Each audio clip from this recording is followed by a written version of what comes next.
யாருங்க ஓவரா பண்ணுறது? யாருங்க ஓவரா பண்ணுறது? ஓவரா பண்ணுறது எல்லாமே நீங்கள் தான் மக்களே. உணவில் ஓவரா பண்ணுறீங்க, உடற்பயிற்சியில் ஓவரா பண்ணுறீங்க, பொழுதுபோக்கு ஓவரா பண்ணுறீங்க. இது எல்லாமே உங்கள் உடல் ஆரோக்கியத்தை பாதிக்குது. உணவு அப்படிங்கும் போது பார்த்தீங்கன்னா பேலன்ஸ்டு டயட்டுன்னு ஒரு விஷயம் இருக்குங்க. கார்போஹைட்ரேட் எவ்வளோ இருக்கணும், ஃபேட் எவ்வளோ இருக்கணும், ப்ரோட்டீன் எவ்வளோ இருக்கணும்னு ஒரு கோட்பாடு இருக்குது.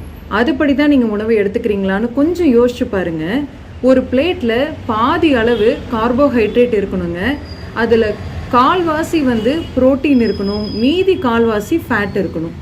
கார்போஹைட்ரேட் அப்படின்னா உங்களுக்கு நல்லாவே இப்போ தெரியும். காய்கறிகள், பழ வகைகள், அரிசி சார்ந்த உணவுகள் எல்லாமே அதில் உங்களுக்கு வந்துடும். ப்ரோட்டீன் அப்படின்னாவே இன்றைக்கி எல்லாருமே நான்வெஜ் சார்ந்த ப்ரோட்டீன் தாங்க அதிகம் எடுக்கிறாங்க. அதனால் உங்களுக்கு ப்ரோட்டீனும் அதிகமாகும், ஃபேட்டும் அதிகமாகும். கால்வாசி தான் நீங்கள் ப்ரோட்டீன் எடுக்கணுங்கிற இடத்துல முழுமையாகவே ப்ரோட்டீன் சாப்பிட்டு நீங்கள் உடலை குறைக்கிறேன், உடல் ஆரோக்கியத்தை பார்த்துக்கிறேன் அப்படிங்கிறது சரியாக வருமா? ஓவர் ப்ரோட்டீன் எடுத்தால் தேவையில்லாத பல பிரச்சனைகள் உண்டாகுங்க. ஏன்னா நம்ம உடம்புல நிறைய ஹார்மோன்ஸ் மேடப் ஆஃப் ப்ரோட்டீன், அதை எல்லாத்தையும் பெப்டைடு ஹார்மோன்ஸ் அப்படின்னு நம்ம சொல்லுவோம். நமக்கு ரொம்ப ரொம்ப தேவையான ஒன்றுங்க. இன்றைக்கி சர்க்கரை நோய் வராமல் தடுக்கக்கூடிய insulin hormone, thyroid stimulating hormone, follicular stimulating hormone, growth hormone, இது எல்லாமே மேடப் ஆஃப் ப்ரோட்டீன்ஸ். அப்போ நீங்கள் ஓவராக ப்ரோட்டீன் எடுத்தீங்கன்னா இந்த ஹார்மோன் அளவுலாம் எக்கு தப்பாக ஏறும் இறங்கும். அதனால தான் இன்றைக்கி நிறைய பேருக்கு பார்த்தீங்கன்னா பிசிஓடி பிரச்சனை இருக்குது, ஜைஜாண்டிசம், ரொம்ப ஹைட் அண்ட் வெயிட்டாக ரொம்ப பாடியாக இருக்கிறது, இது எல்லாமே அதனால தாங்க. தைராய்டு பிரச்சனை இருக்கிறது, குழந்தையின்மை பிரச்சனைக்கும் இது முக்கிய காரணமாக இருக்குது. அதனால் உணவில் ப்ரோட்டீன் அதோட அளவில் இருந்தால் தான் உங்களுக்கு ஆரோக்கியம். ஆனால் இன்றைக்கி ரொம்ப ஓவர் நியூட்ரிஷனால தாங்க இன்றைக்கி எல்லா பிரச்சனையுமே.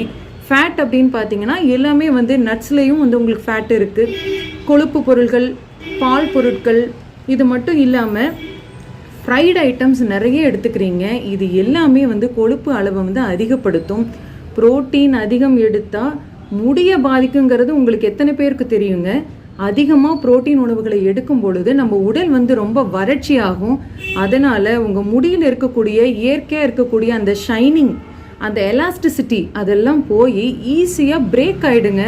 ரொம்ப வறண்ட ஒரு முடிய கூந்தல் தான் நீங்கள் இருக்கும் உங்களுக்கு. அதனால் ஓவர் ப்ரோட்டீன் உடம்புக்கு ரொம்ப ரொம்ப கெடுதல். கிட்னியை அஃபெக்ட் பண்ணும், ஹார்ட் ஹெல்த்தை அஃபெக்ட் பண்ணும், போன் டிசார்டர் உண்டு பண்ணும், இன்னும் சொல்லிக்கிட்டே போகலாம். அதனால் கார்போஹைட்ரேட், ப்ரோட்டீன், ஃபேட் இது சரியான விகிதத்தில் இருந்தால் மட்டும்தான் அது பேலன்ஸ்டு டயட்டுங்க. பிசிஓடி, தைராய்டு போன்ற நிறைய பிரச்சனை இருக்கவங்க எல்லாருமே நல்ல ஆரோக்கியமான உணவு எடுத்துக்கிறவங்க தான். நிறைய ப்ரோட்டீன் எடுத்துக்கிறவங்க, முளைக்கட்டிய பயிர்கள், சிறுதானிய வகைகள்னு எல்லாமே நல்ல சத்தாக எடுத்துக்கிறாங்க.